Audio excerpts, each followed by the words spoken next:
Jadi jangan lihat satu sisi aja. Mungkin juga saya salah, tapi carilah data yang itu. Tapi Dari BTV Berita 1 Pak. Izin Pak, mau bertanya terkait keluhan kepala daerah nih Pak. Para kepala daerah mengeluhkan DBH atau dana bagi hasil itu belum cair Pak.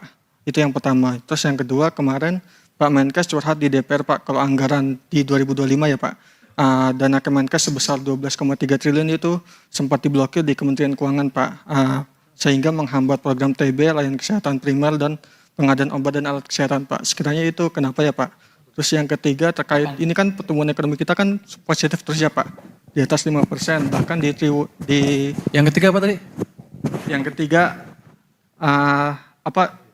terkait tren pertumbuhan ekonomi kita kan Pak positif terus Pak, di atas 5%, bahkan di triwulan 1 kita 5,61% Pak. Tapi tren di PHK perusahaan itu makin meningkat Pak, bahkan di Januari sampai bulan Mei saja sudah 43.000 orang ter-PHK Pak. Sekiranya itu ada, kenapa ya Pak, ada anomali seperti itu Pak? Terima kasih. Oke, Anda pertanyaan 3 ya, saya lupa semua udah. DBH belum cair. DBH belum cair. Ya, Gini, DBH kan di undang-undangnya disesuaikan dengan kondisi keuangan pemerintah. Jadi kan kita lihat dulu seperti apa. Dan kita perhatikan juga daerah-daerah yang kurang seperti apa sih. Kita monitor betul setiap daerah. Nanti kita akan diskusi dengan Pak Mendag. Tapi kita akan minta petunjuk Presiden bagaimana untuk mengatasi. Jadi kita akan pastikan bahwa tidak ada daerah yang betul-betul kolaps gara-gara nggak ada anggaran ya. Yang kedua apa tadi? Yang kedua terkait anggaran Kemenkes Pak di 2025. Kemenkes kami belum tahu, Pak Dirjen belum tahu. Tapi lain kali kalau Kemenkes ngadu jangan di DPR. Kan dia pemerintah, minta ke Presiden lah. Nanti Presiden ketok saya, selesai. Terus yang ketiga apa?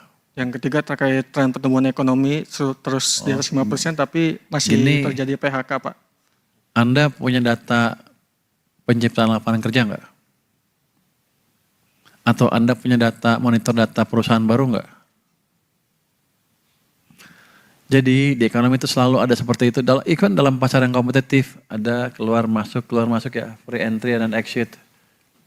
Jadi Anda jangan lihat yang exit aja, karena di ekonomi yang lagi tumbuh pun ada perusahaan bangkrut. Jadi mesti dilihat yang tercipta seperti apa lapangan kerjanya. Kalau kita lihat unemployment turun, sepertinya sih banyak adanya penciptaan lapangan kerja dibanding yang keluar. Justru pertumbuhan ekonomi menggambarkan itu sebetulnya. Jadi jangan lihat satu sisi aja. Mungkin juga saya salah, tapi carilah data yang itu. Tapi kalau kita lihat tadi data agregatnya, kan turun. Pertumbuhan ekonomi 5,6 itu kan tertinggi triwulan pertama sejak tahun 2013 katanya. Lucu, dibandingnya triwulan pertama. Jadi harusnya kondisi ekonomi memang baik secara agregat. Bukan berarti nggak ada pemecatan, nggak ada perusahaan tutup, pasti ada. Cuman kita lihat yang baru berapa. Harusnya lebih banyak yang baru di perusahaan yang baru atau yang menciptakan lapangan kerja baru dibandingkan dengan yang perusahaan bangkrut atau keluar. Tapi kita monitor terus keadaan itu, makanya pemerintah kan ngasih stimulus macam-macam ke perekonomian kan, supaya ekonomi bisa tumbuh lebih cepat. Jadi kalau ekonomi tumbuh lambat, nanti itu banyak yang terjadi tuh, pemecatan-pemecatan dibanding perusahaan-perusahaan baru.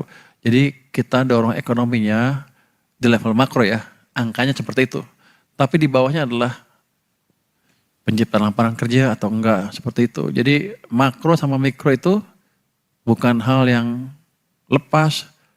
Makro kira-kira adalah penyumbulan dari mikro. Nggak mungkin makronya bagus kalau mikronya jelek. Kira-kira itu. Jadi kalau lihat agregat harus dilihat betul berapa perusahaan yang berapa penciptaan lapangan kerja baru, berapa pengangguran baru, nanti dikurangin. Di situ baru kelihatan gambaran makro yang sebetulnya. Mungkin itu Mas. Baik, terima kasih Pak Menteri. Sudah 2 putaran, apakah berkenan dilanjutkan Pak? Cukup ya?